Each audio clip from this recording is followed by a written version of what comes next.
very cool. Thank you very much, Adam, for being a professional about that. Thank you, Bryan, for being a professional. I can be a little less professional sometimes. Well, with these folks here, I don't think, with Dave and his family and everybody here, we don't want to... Good, how are you? Good. Yeah, I'll sit.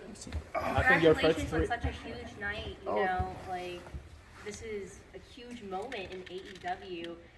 We saw what happened. Does that put a huge target on your back in AEW? Maybe. I don't worry about it. I'm actually... Was that a pun?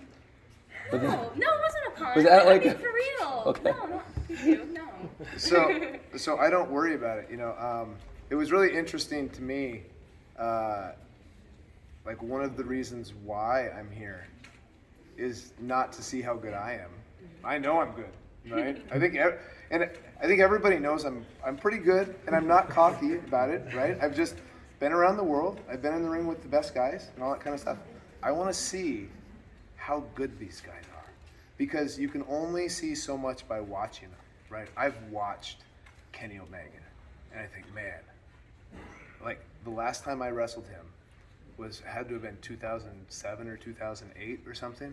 It's like, man, he looks like he's gotten good. Is he? Is he as good as he looks? When I see Jungle Boy, when I see Darby Allin, when I see all of these people, and I think they're good. I wonder how good they are. And that sort of thing excites me. I'm excited by the idea of new and the idea of fresh, and I'm excited by the things that they've built here. At what point did you know you were going to AEW? Was there a particular thing that you saw on screen and you're like, I got to be a part of that? No, honestly, it was an internal battle the whole time, because in my promo, what I said out there, none of that was promo. It was, I loved where I worked before, like I did, and I love the people I work with, but there was never a moment that I was like, now I know.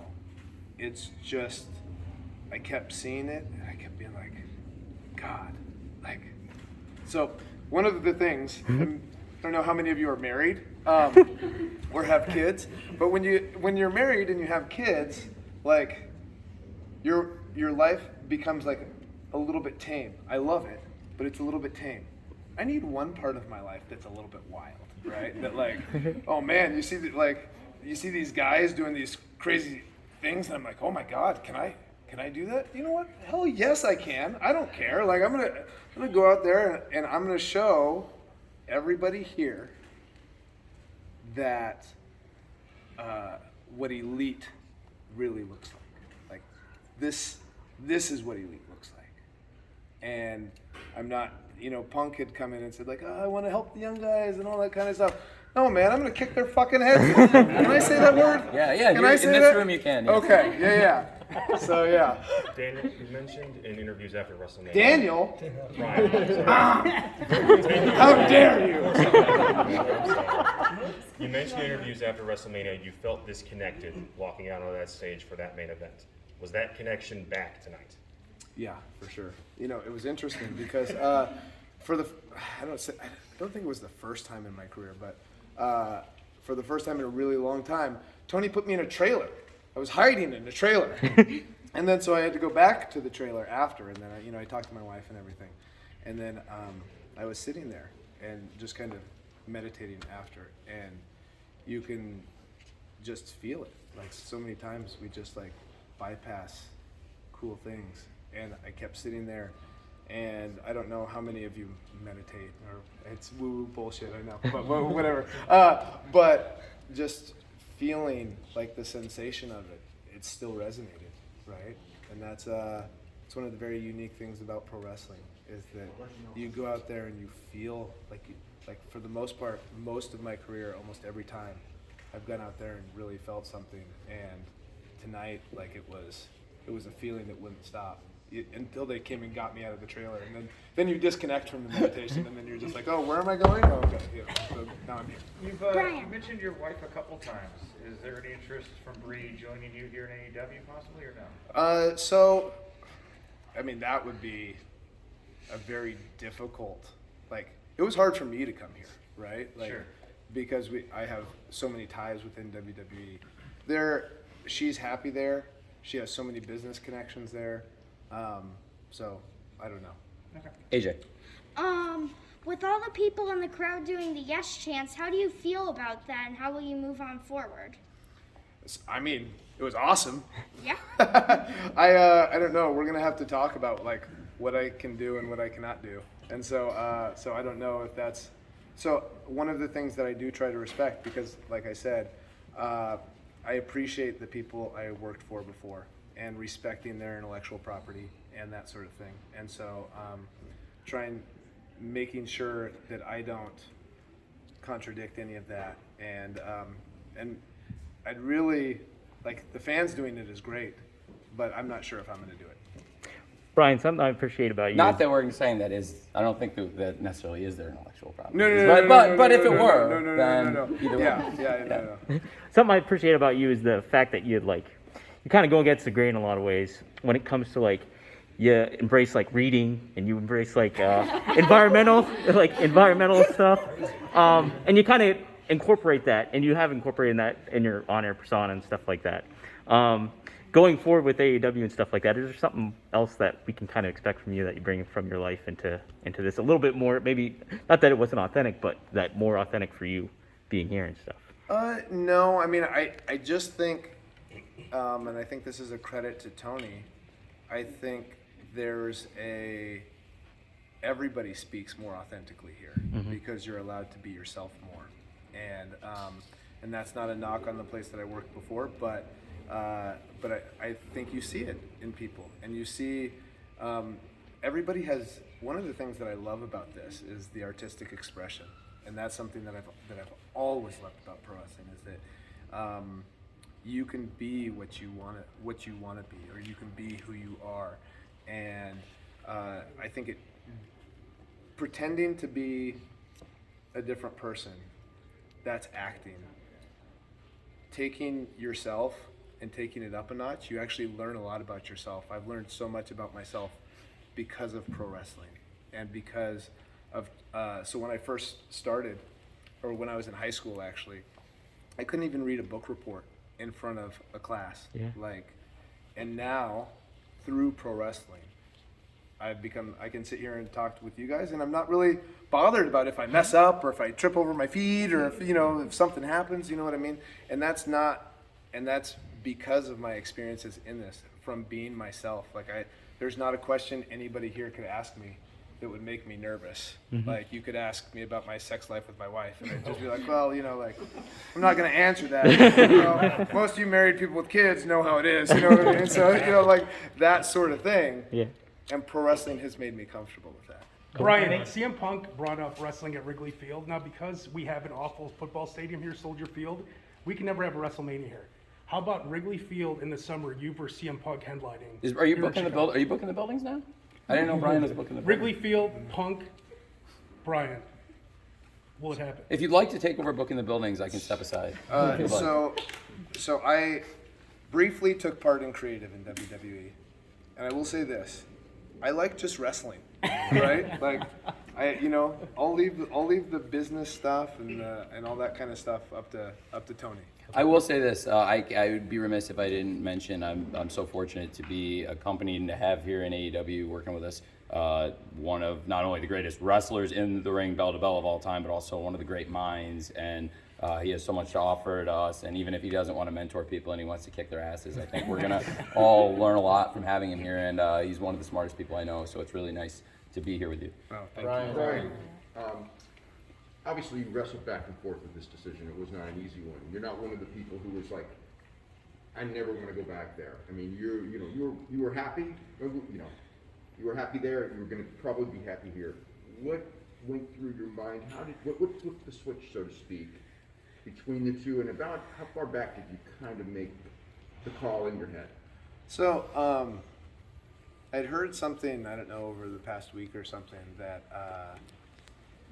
one of the things that really turned Punk was the Brody Lee show. That was also one of the things that I saw it, and so many of us loved him so much, right? And so we saw how special it was, and we saw Like, okay, we're gonna stop what we're normally doing and do that. And I thought, like, that was really special to me.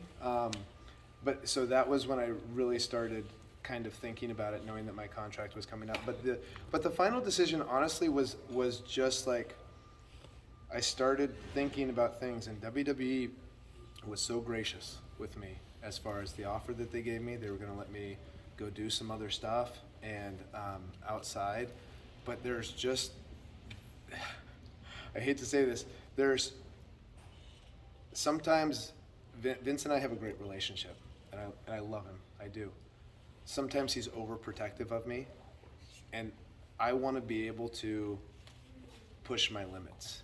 That's one of the things that I love about this, is like the physicality of what we do out there, and being able to push my limits and being able to do that here in a safe manner is one of the things that really drew me here. And then there's also, I just think there's an excitement, you know what I mean? There's just an excitement. You see the crowd. I mean, I think you all see it.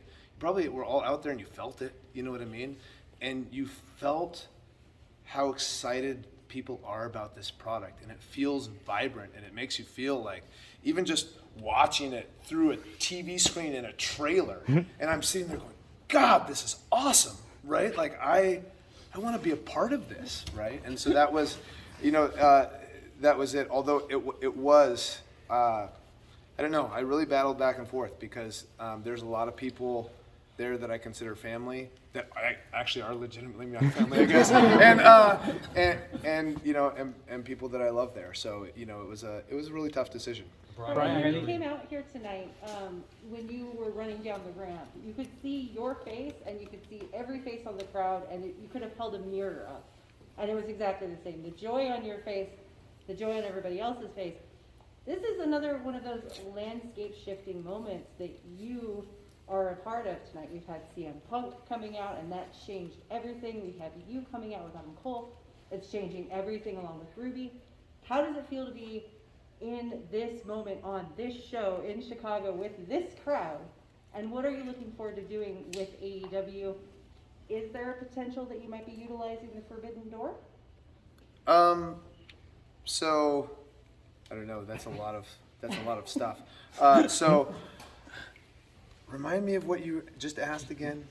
So basically, in essence, how did it feel coming out in this crowd with this vibrancy and this excitement? Yeah. And then the Forbidden Door, you mentioned wanting to sort of test your limits. Is that something that you might be walking through? Yes, but we all know we're in a weird situation within the world. I mean, I would love to go wrestle in New Japan.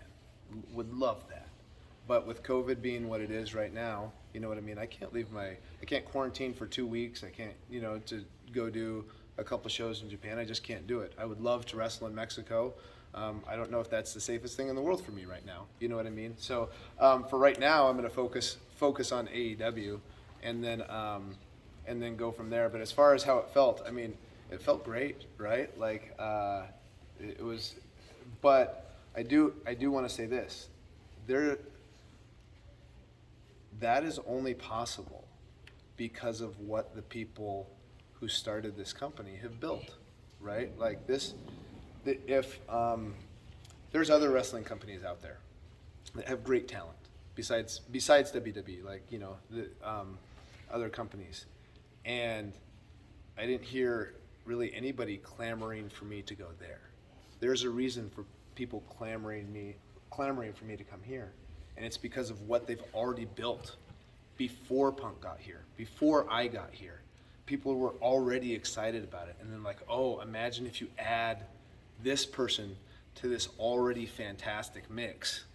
Like, that's what gives you chills, right? Bryan, any wrestling moves that in the past for some reason were banned that you may bring now here in AEW? Oh, I'm not going to tell you that. I've got a devious mind that is thinking of devious things. Sorry, last question here. Bryan, we tend to get caught up in semantics of all this stuff, ratings, key demo, viewership, all that. Tangibly, what do you believe the arrival of yourself, Adam Cole, and CM Punk can do for AEW as a company? Where can it take it? I mean, honestly, Tony's the businessman. I could care less about the business.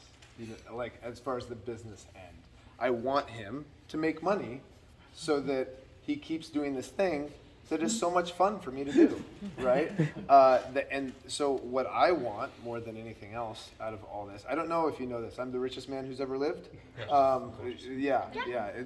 Pretty much, I grew up without much, so in comparison, you know, I feel, so for, as far as that kind of stuff, I just feel so blessed to be able to step into this position where you have a crowd that just loves this product. And you saw it tonight. Every match, they're just invested, you know? And so for me, it's not about like, oh, can we take it to this or can we take it to that? I would love to help Tony do that. But my goal is to produce excellent professional wrestling that people can watch, because this is one of the things I think. This is one of the things I truly believe. You show excellent professional wrestling to anybody, and they will enjoy it. Oh yeah. Because excellent professional wrestling is fucking awesome. Thank you so much. Thank you. Thank you, Bryan. Thank you. Thank you, Bryan. Yeah, thank you guys, and anyways, thank you guys all for being here and covering, and also your guys' coverage is one of the things that makes this special too, is because you guys spread the word out about how great this is and how great this product is. So, thank you very much. Thank you. Thanks so much.